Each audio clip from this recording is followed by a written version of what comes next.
Praise to the lord. ఈరోజు దేవుడు మనకిచ్చినటువంటి వాగ్దానం ఏంటంటే, సమూయేలు రాసిన 2వ గ్రంథము 2వ అధ్యాయము 6వ వచనం. యెహోవా మీకు కృపను సత్య స్వభావమును అగుపరచును. ఆమేన్. దేవుని యొక్క కృప మన మీదకి, మన కుటుంబం మీదకి రావాలంటే, దేవుని యొక్క ఆశీర్వాదము మన మీదకి, మన కుటుంబం మీదకి రావాలంటే, దేవుని యొక్క సత్య స్వభావము మన మీదకి, మన కుటుంబం మీదకి రావాలంటే మనము సత్క్రియ జరిగించాలి, మనము ఉపకారము చేయాలి. ఎప్పుడైతే మనము సత్క్రియను జరిగిస్తామో అప్పుడు ఆయన యొక్క కృప మన మీద, మన కుటుంబం మీద ఉంటుంది.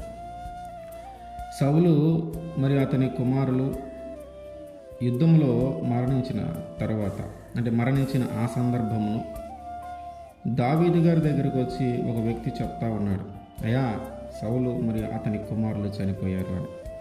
నీకు ఎలా తెలిసింది, ఎలా చనిపోయారు అని అడిగితే, ఇదిగో ఆయన గాయాల పాలయ్యి పడి ఉన్నప్పుడు ఆ రథములు గుర్రములను అతన్ని తొక్కుతూ ఉన్నాయి. ఆ మార్గంలో నేను వెళ్తూ ఉంటే నన్ను పిలిచి, ఇక నేను కదలలేని పరిస్థితుల్లో ఉన్నాను, కానీ నా ప్రాణం నాలోనే ఉంది. సున్నతి లేని ఈ ఫిలిష్తీయులు వచ్చి నన్ను చంపే కంటే నీవైనా నన్ను చంపమని నన్ను అడిగాడు. ఇక ఈయన ఖచ్చితంగా బ్రతకడు అని నిశ్చయించుకొని నేనే అతన్ని చంపేసి అతని తల మీద ఉన్నటువంటి ఆ కిరీటమును, ఉంగరాలను నేను తీసుకొని వచ్చాను అని చెప్పి దావీదు గారికి తెలియజేశాడు. అభిషేకం, దేవుని చేత అభిషేకము పొందినటువంటి ఆ వ్యక్తిని ఎన్నోసార్లు అవకాశం వచ్చినా చంపకుండా ఆగాడు.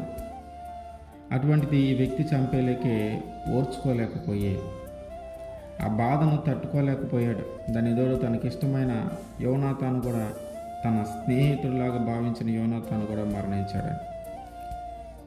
సో ఆ సమాచారము తెచ్చిన ఆ వ్యక్తిని మరణానికి అప్పగించాడు.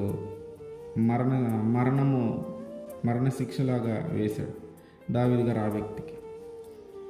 ఇప్పుడు యోనాతాను అతని కుమారులు చనిపోయిన తర్వాత యాబేష్గిలాదు వాళ్ళు చేసిన పని ఏమిటంటే, వీళ్ళు ఏం చేశారంటే ఫిలిష్తీయులు ఆయన యొక్క తలను వేలాడదీయటం జరిగింది.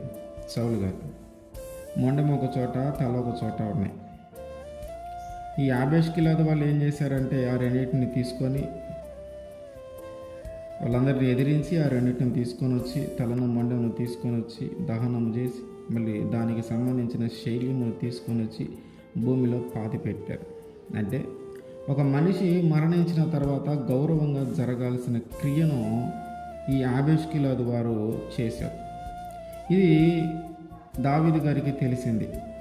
సౌలు చనిపోయిన తర్వాత దావీదు గారు వాళ్ళందరి మీద రాజుగా నిర్ణయించబడటము, ఆ తర్వాత వీళ్ళని పిలిపించి, యాబేష్గిలాదు వారిని పిలిపించి, మీరు మంచి పని చేశారు, మీరు సత్క్రియ చేశారు, మీరు ఉపకారం చేశారు.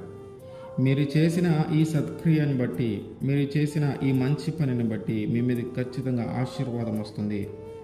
ఖచ్చితంగా దేవుని యొక్క కృప మీ మీద ఉంటుంది. ఖచ్చితంగా దేవుని యొక్క సత్య స్వభావం ఆయన మీకు అగపరుస్తాడు. అట్లాగే నేను కూడా మీరు చేసిన ఈ క్రియను బట్టి నేను కూడా మీకు ప్రత్యుపకారం చేస్తాను. కనుక మీరు ధైర్యంగా ఉండండి, బలాఢ్యులై ఉండండి అని చెప్పి వారిని బలపరిచాడు, వారితో మంచిగా మాట్లాడాడు. అట్లాగే ఈరోజు మనము కూడా సత్క్రియను జరిగిస్తే, మంచి పనిని చేస్తే, ఉపకారము చేస్తే దానికి తగ్గ ప్రత్యుపకారము కూడా దేవుడు మనకి అనుగ్రహిస్తాడు.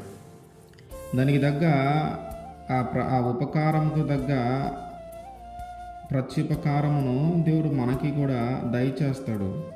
మనం చేసిన ఆ సత్క్రియను బట్టి దేవుని యొక్క ఆశీర్వాదం మన మీదకి వస్తుంది. మనము చేసిన ఆ సత్క్రియను బట్టి దేవుని యొక్క కృప మన మీదకి, మన కుటుంబం మీదకి వస్తుంది. కనుక మనము సత్క్రియ చేద్దాం. ఏది మంచిదో అది చేద్దాం, ఏది దేవునికి ఇష్టమైనదో అది చేద్దాం, ఏది దేవునికి నచ్చుతుందో అది చేద్దాం, ఏది దేవుడు చేస్తే సంతోషిస్తాడో అది చేద్దాం.